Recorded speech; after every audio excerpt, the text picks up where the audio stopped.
good morning, good evening, and good afternoon. However you're watching, wherever you're watching, however you're listening, wherever you're listening. It's the Bet Online Salute Detroit podcast. We have the Bearded Bandits. We are officially the Bearded Bandits. In the comments, they called us the Bearded Bandits. So I guess we are officially the Bearded Bandits now. Jamal, you have to jump on. Everybody in the comments. I named us the Bearded Bandits, and I shaved earlier today. I mean, it's just a tragic turn of events over here, you know. If you had a shadow last episode. Yeah. If you guys think Jamal should grow his beard out, just leave a thumbs up in the comments. If we get 100 thumbs up, let's get Jamal. Let's get a beard by Jamal. There's 2 right now. If we get 100 thumbs up, I won't shave until March. All right, there we go. Oh, there we go. 100 thumbs up. Okay, I like 100 this. thumbs up. So 100 thumbs up. Here we go. So today, guys, we are talking. Oh, I'm sorry. I didn't even ask you guys how you're doing. I apologize. Ryan, how are you doing today? None taken. Good. Great. Splendid. Excited to be here. So how are you doing? I'm doing great. We got the good news today. We'll be down in San Diego for the bowl game. So we get to see the Trojans play. We'll be down in San Diego. So you guys come check us out. We'll let Rye Die figure out what we're doing. So I'm not going to announce anything yet. I'll let him work his magic because I don't want to get him to what does he say, Jamal? We'll think about it. Or I'll let you know. Yeah. I'll let you guys know. When it's I'll let you guys know. That's when you're in trouble. So yeah. So we'll let Ryan work his magic, and when we get something going, we will let you guys know. But we will definitely be down there. If you guys are down there and you see us, don't be afraid to come and say hi, take pictures, do all that good stuff. And we have the Madman himself. Pretty excited because he's about to go on Christmas break because this industry goes on Christmas break. So he's get to. Is it paid or do they not pay? I should put your business all out there, but no, I mean it's paid vacation. Yeah. It's nice. The thing with aerospace is you get no outside of Christmas and Thanksgiving and Labor Day. You don't get any holiday, and what they do is they just basically stack all of it and give you 2 weeks. That doesn't count towards your vacation, so it's nice. I mean It sort of depends on if you enjoy more kind of 3-day weekends, then, that's that you won't like that. But then it almost becomes kind of a second vacation in the year, when you stack it all up. Ooh. I like that. Yeah, I would like that for sure. Yeah. It's like, I get the full Christmas vacation. That's great. I didn't even know that. It's like you're in school again. Yeah. Oh, yeah, absolutely. Absolutely. Winter break, baby. Ash Fernandez, always tells me, he's like, man, when you grow up one of these days and don't have winter break, then, come talk to me, when you're an adult. So. Definitely. So we got not the full crew here, but we got the crew. We got the spring crew. Let's do it like that. We got the spring crew here so far. So today we're resuming our roster talk, and we're going into the O-line. Good thing Ryan is here because we're going to need an optimistic guy. I'm not very high on this group, but I thought you said optimistic guy. I heard Optimus Prime. So maybe I'm glad Optimus Ryan Prime. Is here because we need Optimus Prime. He might like that better.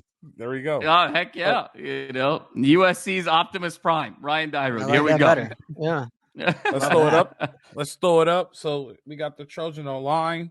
So I'll just explain it to you guys for those who can see. The white are the guys who are graduating, so I didn't highlight them at all. As you go through it, the red are seniors, the yellow are going to be sophomores, and the burgundy color is going to be juniors. So we'll go through that. So the reason why it's like this time too is because I don't know particular position, and Ryan, I hope you shine for us today, and I don't know. This is probably the deepest in the roster. I don't know who's on scholarship or not, and I really didn't have time to search on 24/7 to see who's on scholarship or not. So neither here nor there. Let's jump into it. Hard conversation. Jared Kingston, he's out.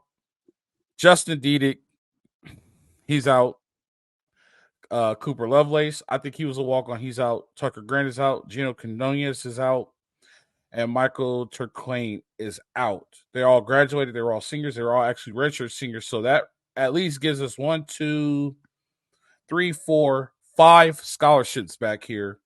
I think the Cooper Lovelace was a walk-on. So we get 5 scholarships back from the offensive line. So that's pretty good. When you look at it all together, we're looking at no seniors coming back to play. I'm sorry. Excuse me. We got 3 seniors coming back to play the offensive line. We got a ton of freshmen. We got 3, 4, 5, 6 freshmen, and we have 2 guys that are going to be juniors. So let's roll through this thing. Let's see how it goes. We'll start with Derek Andrews. Ryan, I'm really going to need your help here. I don't know how deep you are in the offensive line. This is going to be that rough. deep. So Derek Andrews, I did do some research on Derek Andrews. I do not think he's a scholarship player, so we probably won't see much from him. He doesn't affect it, so we can move on from Derek Andrews. Jack Sunjar is also a walk-on, so we don't have to worry about him. But we'll get into the freshmen. We'll talk about Michael Benuelos. There we go. Benuelos. Yeah, I'll say this, Coach. The 3 freshmen that we can talk about that will have an impact are Michael Benuelos, Elijah Paige, and Alani Noah. Those are the 3 that fans need to know. Okay, so we know that these 3 guys has got time in the first 4 games, right? And then there were some games where Alani Noah got some time later down the road in the season. This is what I do like about the new rule is that these guys get a chance to get their feet wet. And when they actually do become starters, it won't be their first game, if that makes sense. Like they're used to the speed and they've been in a playing situation. Let's start with Michael Benuelos. Got 6'2", 300. Looks like he'll be a center. I wish they put what they actually are on here. But we'll just go around like this. These freshmen are going to compete for starting time. The offensive line was not good last year. Very below average, subpar offensive line. If these freshmen, like the 3 you said, Michael Benuelos, Alani Noah has a lot of high rankings, and the other one was who? Elijah Paige. Elijah Paige, 6'7", 300, right? So that looks like a tackle. Alani Noah's a guard, and Michael Benuelos is probably a guard center, which is a good core, right? I would prefer, be honest with you, these guys do everything they can to become starters because now you have starters as a sophomore, you got them starters as a junior, and depending how good they are, they may go. If they don't go, you have 3-year starters on the offensive line. I know that's way past Jamal's timeline, but you have a solid team now, and you have enough experience with these young guys on the offensive line. And the camaraderie out of all positions, besides quarterback and receiver, is offensive line because of all the communication that goes on and, identifying the mic, sliding protections, checks, and audibles. So I do hope these guys compete, and I would not be upset if those 3 guys end up starters. I will start with you, Ryan. What do you think? Yeah, I mean, that's going to be the real difference maker in this unit. And, you said it, consistency and continuity is so important on the offensive line. And this past year, that group was really for lack of better words, a patchwork unit. When you see Pregnon transferring in, Dedich moves from guard to center. They lost a lot of big pieces from the previous year when I think they probably overplayed what expectations were. And so now getting this freshman class in, they have 2 more incoming freshmen. I'm not saying they're going to start, but you're building the foundation of this offensive line to be better in 24. And then hopefully by 25, you have a really solid group that has a lot of continuity that has played well together. So I think obviously during the season, coaches aren't going to say, what they know, but I think it was clear that it was a patchwork offensive line, and why we saw so many combinations was what could work, but also planning for the future of getting these freshmen reps so that now in 24, they have playing time, like you said. So I know they're excited. I know Coach Riley even said on Monday, they feel really good about the 3 freshmen going into next year. We'll see what that means, come spring ball and come the weight room and some new transitions that they do. But I would think, based on those 3, if they get 1 or 2 guys in the transfer portal, the 2 big freshmen coming in 24, it's going to be a much better unit, at least in 24 than was last year, and then much better 25 and beyond. So, I think it's in a better spot than what maybe the outside world thinks. I'm not saying they're going to be the top, offensive line in the Big Ten, but I think they're building it the right way, at least. Before I get to you, Jamal, I will say this. One thing I do like, Elijah Page, 6'7", 310. That's a big body. Alani Noah, 6'4", 325. That's a big body. So they are, a lot of people say like Lincoln Riley likes to recruit small. These dudes ain't small. These are these are some big uglies down in there, and that's the side that you are going to need to be dominant. So, like you said, hopefully the weight room and the strength and conditioning gets them right and make them explosive. So once you're big and fast, look out. That there's going to be a lot of good coming. Jamal, what do you think about these freshmen? Yeah, I think you guys said it really well. I really like the idea of three freshmen kind of growing together. And this year they had kind of limited reps, as Ryan talked about. It was more kind of situational football, given kind of circumstance. And now they kind of come in and they get an opportunity to have continuity with each other. They build chemistry, but they're also building leadership roles. And I think it's just so important to have leaders on your offensive line. When you go back and you look at the great Pete Carroll days, and you look at the Bakers and you look at others where they were the leaders, in many ways outside of Leinart and Bush were the guys on the offensive line. And so I think building that leadership core is so important. And Fred, I think you said it really well. The two guys I particularly have my eye on is Paige and Noah, just because of how they're built. I love these tall linemen, these guys 6'5", 6'6", 6'7", and Paige being kind of 6'7", 310. If he has the opportunity to kind of put on maybe another 10 pounds even, I mean, he has the potential to be an absolute monster, not only at this level, but at the next level. And then Noah is someone whose center of gravity to me is sort of ideal for kind of a prototypical offensive lineman. So I think there's some gems here, and it's just going to be a matter of how quickly they develop and how fortunate they are going to be to avoid injury. I mean, that's always the biggest concern here with the offensive line. But the studs are starting to kind of get in place to build a foundation. I think 24 is going to be an interesting year because these guys are rounding out from a potential standpoint, and I think they're going to make a step. But you're also going to have a quarterback, no matter who it's going to be. I have a hard time believing whoever is going to be the signal caller in 24 for the Trojans is going to be as elusive as Caleb Williams and as poised under pressure and ability to improvise and extend play. So this group is going to have to get better. If this is even a group that's maybe 10 or 15% better than they were last year, I don't know if you can have the same results offensively given at the quarterback position. You're probably going to get 10, 15, 20, 25% worse, no matter who it is, just because of how good Caleb Williams was. So you have to sort of think through that dynamic a little bit. But I really like what I'm seeing in terms of growth here at this position. Yeah. So let's move forward. Let's go to guys that are going to become juniors. So Calen O'Connor, he's a walk-on. I looked that one up. So only junior on scholarship is Mason Murphy, right? He had some playing experience. He was on that rotation. I mean, I'll just put it like this. I wasn't impressed with the offensive line this year at all. I think there was a little overrated type stuff, and he was one of those guys that was on that offensive line coming in. Everybody was high on. So, I mean, this sucks to say, but if he loses his spot to somebody in the portal, or if he gets beat out by one of the younger guys, I think that puts the team in the best position possible. So Jamal, real quick, what do you have to say about this lone incoming junior? The Lone Ranger. I think.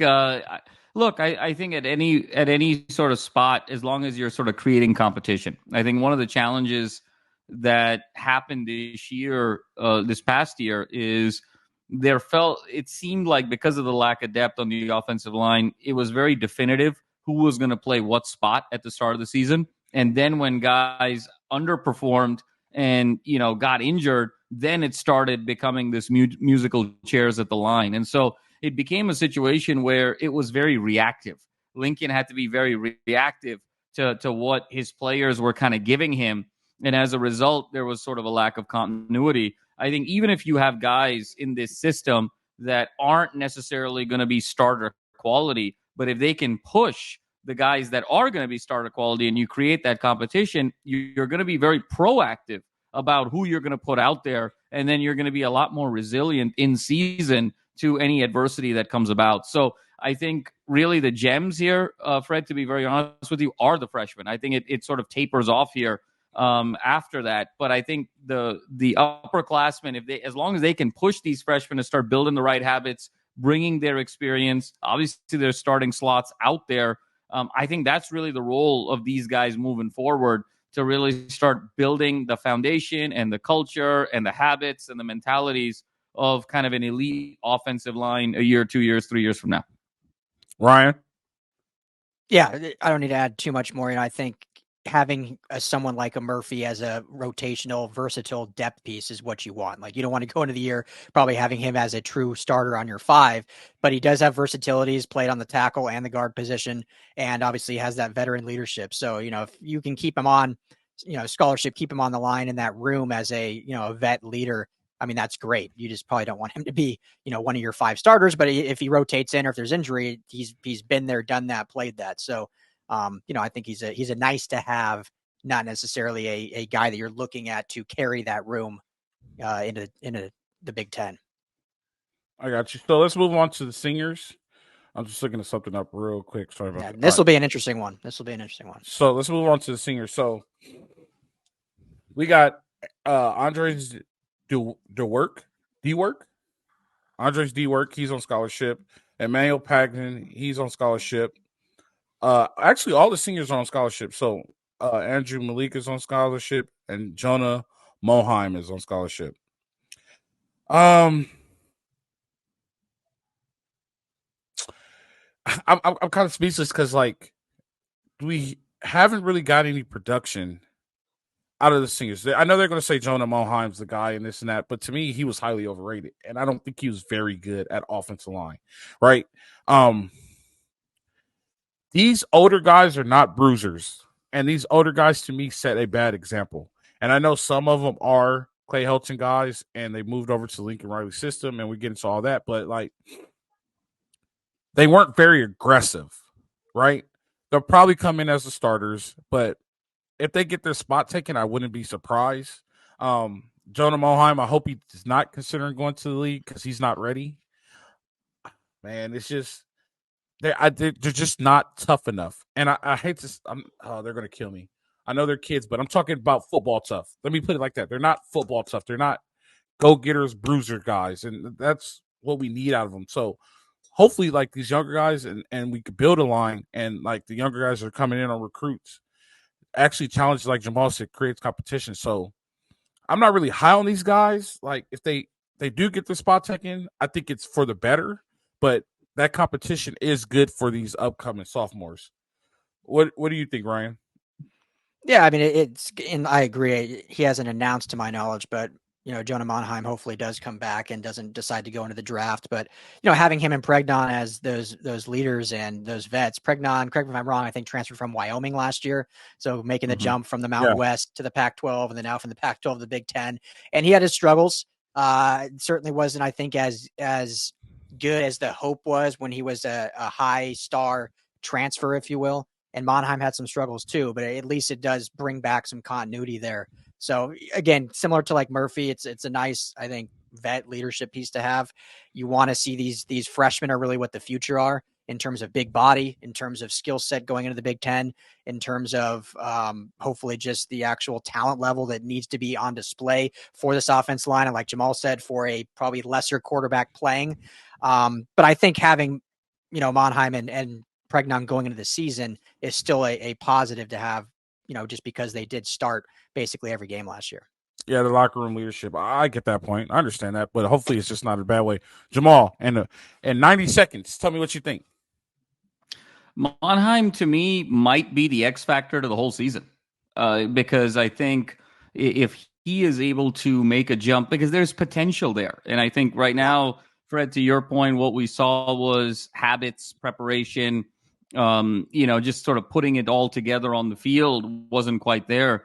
But there's a big difference when you have 4 credible starters on your offensive line versus 3. There's a huge tipping point there. And so for Moheim, if he can develop and kind of be the guy we think he can be, then, that sort of allows these 3 freshmen to come along. If he has kind of a year that he did this past year, and you're really only relying on kind of 3 guys and they're freshmen, and you don't know, going into their sophomore year with no depth, it's going to be really troubling to kind of, open up holes in the run game, to pass protect, to really kind of keep that offense on schedule. So to me, Monheim in so many ways is the X factor, because you know what you're going to get at running back in general. You know what you're going to get at wide receiver. You know what you're going to get, relatively speaking, at quarterback.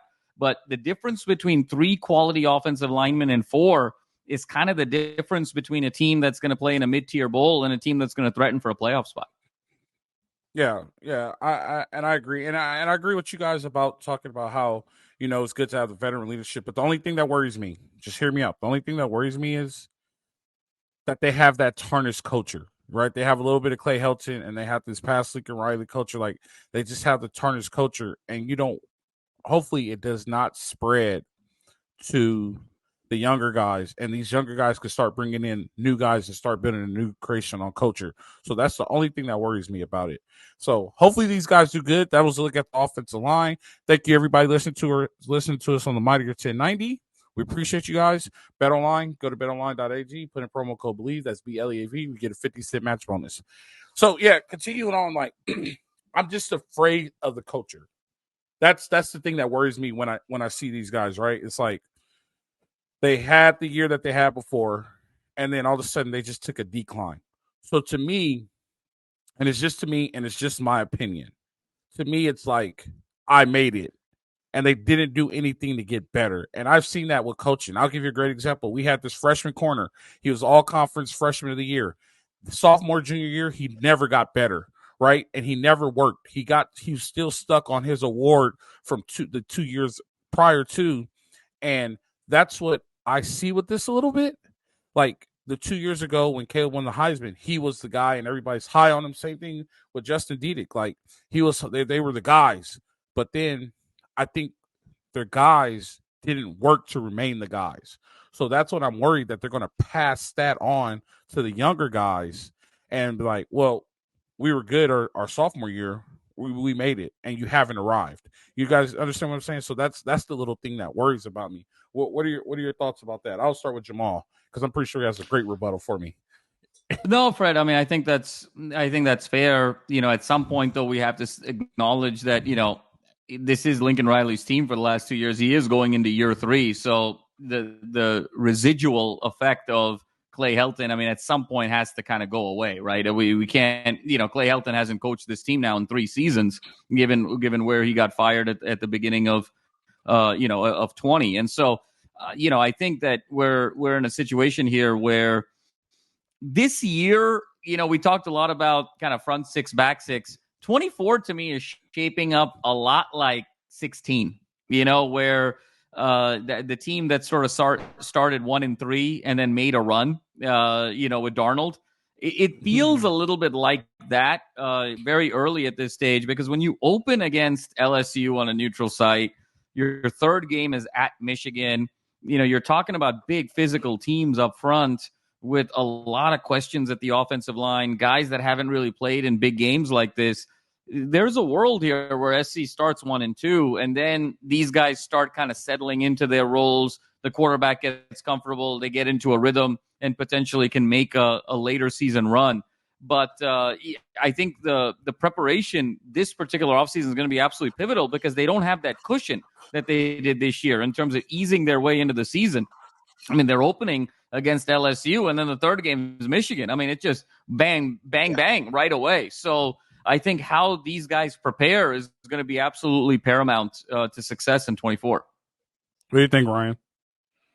Yeah. I mean, it's time now, and obviously you have a not new from the Helton era, but the new offensive line coach, and Coach Josh Henson, and he's coached in the SEC, he's coached in the Big 12, so brings in different pedigree in that regard. So I get what you're saying. That's definitely a true fear.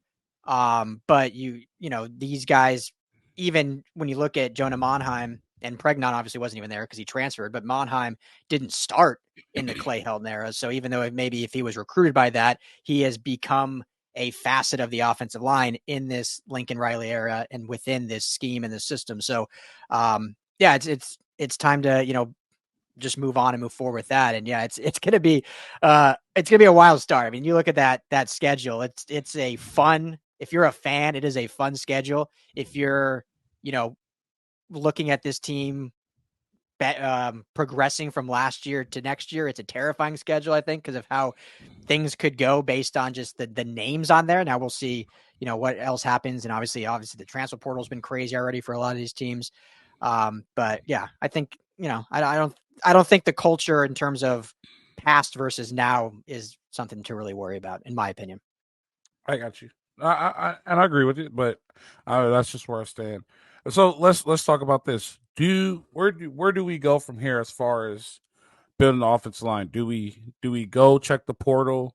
And because in my opinion, I will take one more guy, and I'm kind of like this with the receivers. If I don't get them in the portal, I'm good. But I will be highly high school recruiting here. I will start to build the depth here and with high school and start to create that culture and just I don't think I need to go to the portal at all for offensive line. Because they are young for the most part. The bulk of them are young. They did recruit some guys. So I think if I keep recruiting high school, I could get a good bulk of guys and I could get a good string of guys. And I think that room will be very solid and could be very good. And you could produce a lot of NFL athletes. What do you think, Ryan? Yeah, I mean, right now, 4 out of their 18 commits are offensive linemen. Their number 1 rated commit is an offensive lineman, interior guy out of Florida. So, bringing in 4 new guys. I still think you probably hit the portal for at least 1, maybe 2. I mean, especially because there's some damn good names out there. Some high quality when you look at, Texas A&M. Obviously, that's going to be a whole different team. Some of those guys available, some Ohio State guys. So I think you try to entice 1 or 2 to come over, but the foundation, as you said all along, Coach, and Lincoln Riley even echoed this on Monday, like that now they're in year 3 and they need to build it through recruiting, not through the portal. The portal is a nice, addition, a nice Band-Aid, but you build it, especially the offensive line, through recruiting. So, you've got 4 last cycle, 4 right now. We'll see if any more get added to it. But I still think you had 1 in the portal, especially just with the optionality out there of the talent. Like, why not at least try to go get one of these guys and add it to the room? Man, what you got? Yeah, I agree. I think you have to sort of, because this group still feels a little light, and even when you sort of come in with the four new kids coming into this year, I mean, you sort of have to look at offensive line as you got to recruit a lot, and I think that a really good hit rate is 1 out of 2. Like 1 out of 2 guys kind of pan out and and end up being productive for you. Sometimes for some programs it's 1 out of 3, but I think the elite programs it's sort of 1 out of 2. So if you sort of just apply that and say, everybody we talked about here, if you kind of take a 1 out of 2 hit rate, okay, there's 1, maybe 2 really quality guys that emerge here. A strong line class out of the 4, maybe 2 guys pan out there, and I think I would sort of play that game. That still sort of doesn't give you a complete line. And I think especially for this year coming in, I think you probably need 1 more guy, maybe even 2 from the portal at one of these elite places that's looking at an opportunity to play more and get paid a little bit more and all of those things. So I wouldn't completely rule out the portal here as an option. And I think maybe next year you can be a little bit more selective and say, hey, these guys are panning out now. The pipeline's coming in. But I think we're still in that, sort of year 3 kind of intermediate spot with Lincoln Riley where he's going to have to maybe get 1 more guy from the portal. Yeah, definitely. Yeah, so I mean, yeah, I don't have no disagreement with that. I mean, if you don't get 2, it's not the end of the world. But if you get 1, I mean, if you even don't get 1, it's not like, oh man, we really missed here. Because like I've been saying, when we flip over, we're gonna need a lot of portal help. Unfortunately, you know what I mean. So the offensive side, and we're pretty much. I mean, we'll talk quarterbacks next week, but when you really look at it, the offensive side really isn't that bad, and that's Lincoln Riley's specialty, right? He's an offensive guru. You can tell that he put a lot into the offense, and when you look at the future of this offense, and I think we shot our gun too soon because we didn't know what was happening. But like when you look at the receivers, they're loaded at they're young at receiver, they're young at offensive line, right?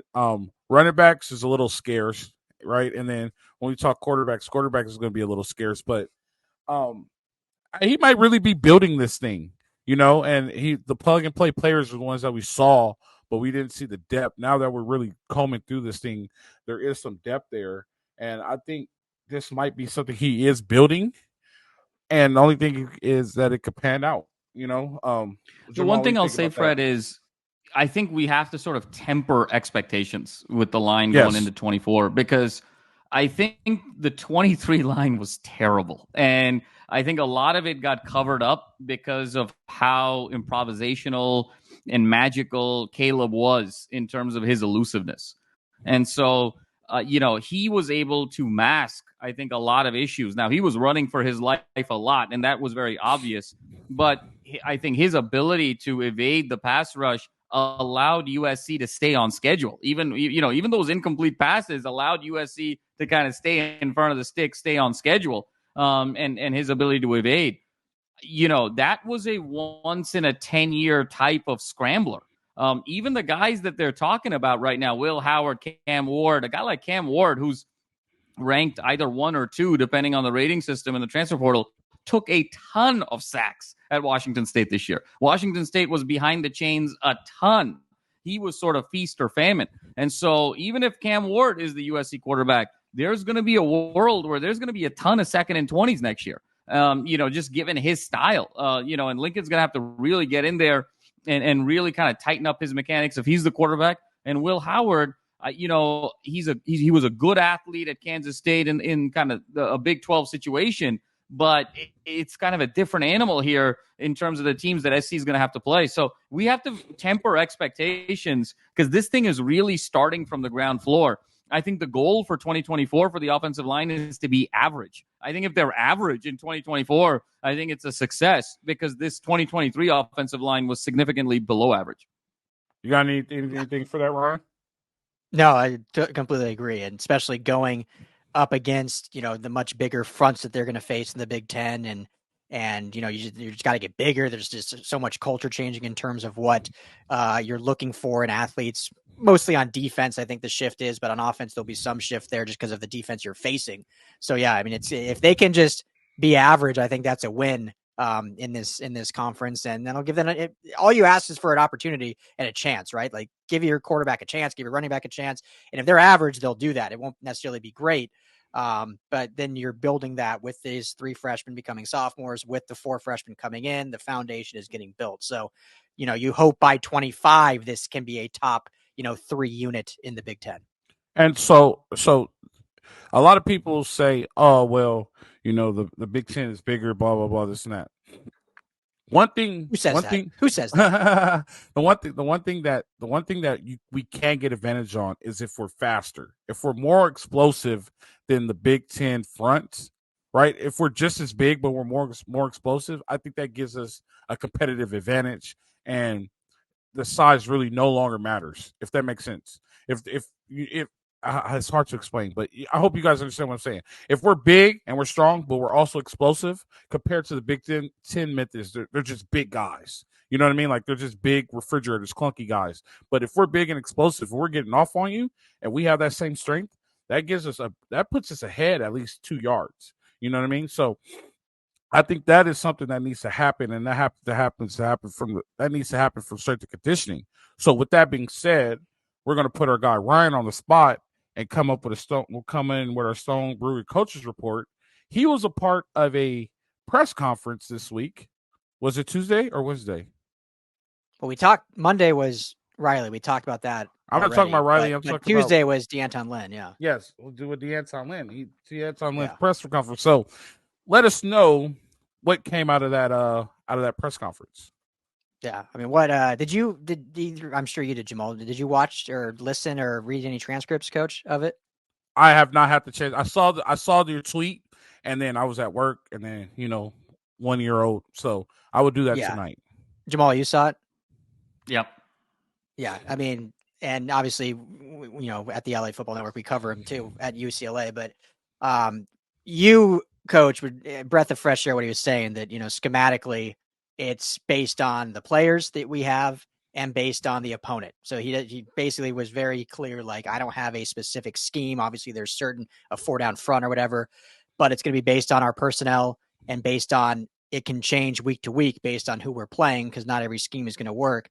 And I think one thing that I took that I really liked hearing was him saying, like, I'm excited. He's on the recruiting trail. When he was on the call, he was in Atlanta. He was in Connecticut yesterday. So making the rounds quick. He hasn't even met the full staff yet since being hired. But he said he can't wait to get into the Big Ten film of the opponents they're playing so that they can start preparing for those offenses in the spring. So then when you get to game week, you're already prepared, and then you're just changing different nuances. So there's not like a whole new install that you're doing, which I think is a big breath of fresh air, considering our previous DC, Alex Grinch, talked about not seeing a play when it happened the week prior. So I think hearing that, and it's coaches speak, but I think last year's results at least speak for itself, and how quickly he integrated his methodology and his philosophy and stuff. So just a great coach. It was really fun talking to him. And, obviously he's in a new role, but you could tell he's excited to be here. And, it's always that honeymoon, right, when a new coach, but like, oh, so great to meet you, members of the media, and like, thanks so much for the time, and we'll see how long that lasts. But it was cool. But I think hearing the philosophy of what he wants to instill, how when he looks for an athlete, he looks first for versatility. He looks, obviously, like what every coach says, someone that loves the game, wants to put in the work. But I think him talking about players that can play different positions, whether it's a 4 down front, a 5 down front, whatever it may look like, and they don't have to do as much substitutions, because if you have a guy that can play at the nose, play at the 0 tech, the 3 tech, it gives you much more optionality instead of having to sub these different packages, which we talked about a ton. Jamal, you brought up a ton. Like, why are we doing these 5-man swaps every other play with these substitutions? And Coach Lynn is talking about, like, we don't want to have to do that. We want to be able to have our 11 guys and optimize them, and maybe throw in some substitutions, obviously, when it sees fit, when we're changing from nickel and dime packages and whatnot. So really, it was really cool to hear him talk. He's excited, and it'll be obviously more, we'll learn more once he's actually, met the staff, once he builds his staff, because he'll have some say in who they keep, who they go out and get. But obviously he's on the road now, meeting all the current and future recruits. He better get him in shape. The second thing I have about that, did you tell him that there's somebody at LAFB that's really, really going to break down his defense? So it better be sound.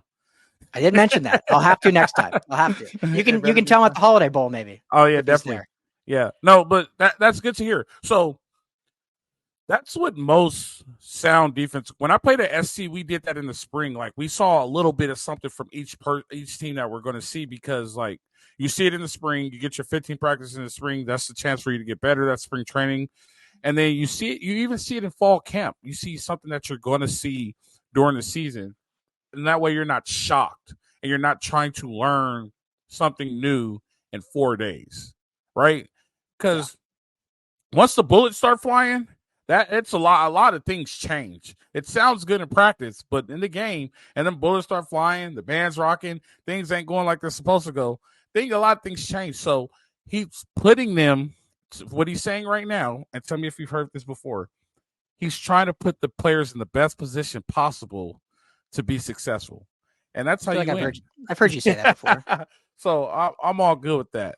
Jamal, what are your thoughts? He also said one thing that was interesting. Ryan didn't mention this part. I don't know if you forgot, but he also said we're not that far away when I watched the film. So, which sort of brought a little bit of angst to me, because that sounds, Lincoln Riley spin, 2.0 right there. I mean, Ryan, what was the slogan last year? The longer the game goes, the better we are. That was the catchphrase last year. So that one was a little bit of a red flag in terms of what he said. But again, it's kind of the honeymoon period. Both these guys are great talkers. I mean, at the end of the day, it's going to come down to results. It's outcomes. I think it's fun to sort of hear them talk and be personable and all of those things. But it's going to come down at the end to outcomes on the field, outcomes in terms of who they recruit, outcomes in terms of how they can develop. So, he's a great coach. There's no doubt about it. He was phenomenal across town. But this is a different program with different expectations and different resources, and so he better be ready because he's also going to be scrutinized in a very different way than he was across town. So he's probably going to need a little bit of media training. Both him and Riley probably need a little media training for 24. No truth gaps this season. You're not accepting any no honesty gaps in 24. No honesty gaps this season. No, but I mean, yeah, not far off. Maybe they got some guys in the portal. I will say this. About Lincoln Riley before we wrap it up. And I swear, it seems like he's listening to us. And we talked about this a lot. They don't recruit California. And that first week, he was all up and down the coast of California at high school football games, high school playoff games, like right out of the season. So I think that's a big deal. And I think he is trying to make an effort to recruit California kids. And I understand. And I had a friend tell me this. He's like, dude, you got to understand that recruiting is now a nationwide thing. It's no longer a regional thing. Recruiting is nationwide. And I'm not against nationwide recruiting. I'm just saying that the base of your university should be California because you are in a football hotbed, right? So don't get outside of what you need to do. You're no longer in Oklahoma. You don't have to go to the next state over. It's right there in your backyard. You're able to do it. You got two of the top programs in the nation where you could just pick everybody that you want off those teams. And even like you said, Jamal, the hit rate's 2 for 1, right? You're 1 for 2. I'm sorry, 1 for 2. You're still good.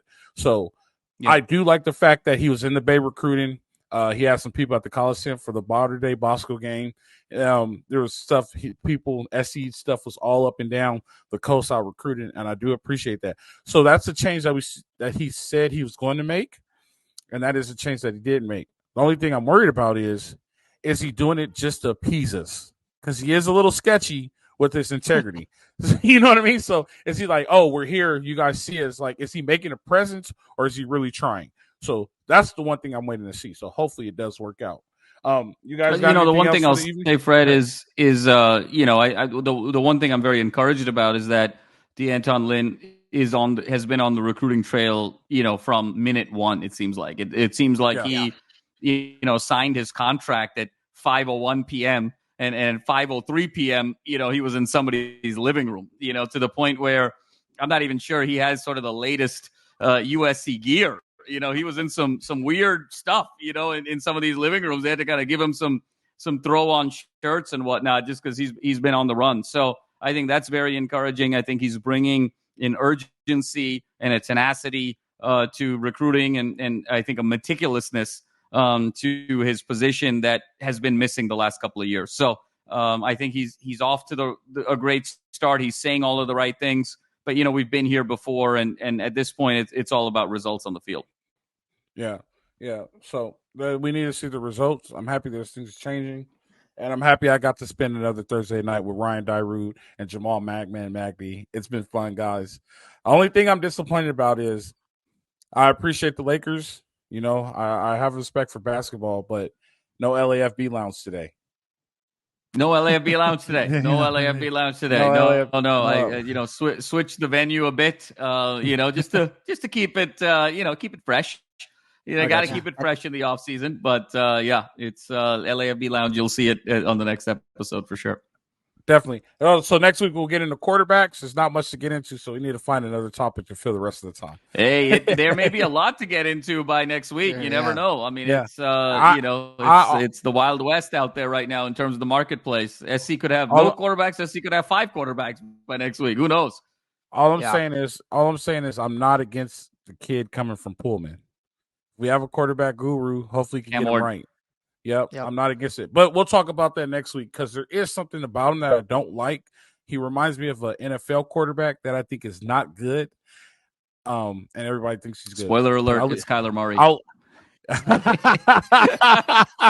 Thanks a lot, Jamal. The crazy part is I never even that one. I never even told you that though. Like we never had that conversation. That's crazy. How did you guess that? How did you know that? No, because I see what you see stylistically. Style of play. Yeah, definitely. So we'll get into that next week. Hey, I appreciate you guys. We got good news today. We're going to see the Holiday Bowl, so we get to see the Trojans. I will not be in SC gear. I will wear my Dodger stuff for you, Ryan. So hopefully that's good enough. Your Dodger stuff? Yeah. Oh, because is that Petco? Yeah, I didn't even think of it like that. I just knew we couldn't wear SC, and we're on the water. I needed a hoodie, and I like my Dodger hoodie. So there we go. It all works out. Definitely. Hey, I appreciate you guys. I appreciate you fans.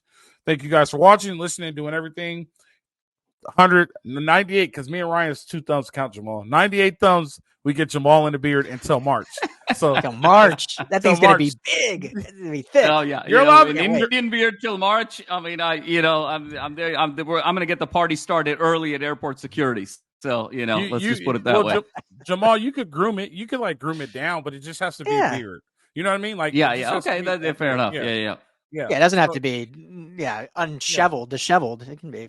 Down, but if it's disheveled, I'll be honest with you. I'm probably going to be a flight risk. So it's, I think you're fine with all the crazy stuff people have been doing on airplanes lately. So you don't have anything to worry about. I see a lady squat down about to use the bathroom. So definitely, I appreciate you guys. So. Appreciate you guys. You never know what you're gonna get in the final 2-3 minutes of Salute to Troy. That's why folks got to stay with us till the end, because you never know what you get at the end of the show. Yep. Thank you guys for joining. Thank you guys for listening. Live free, fight on.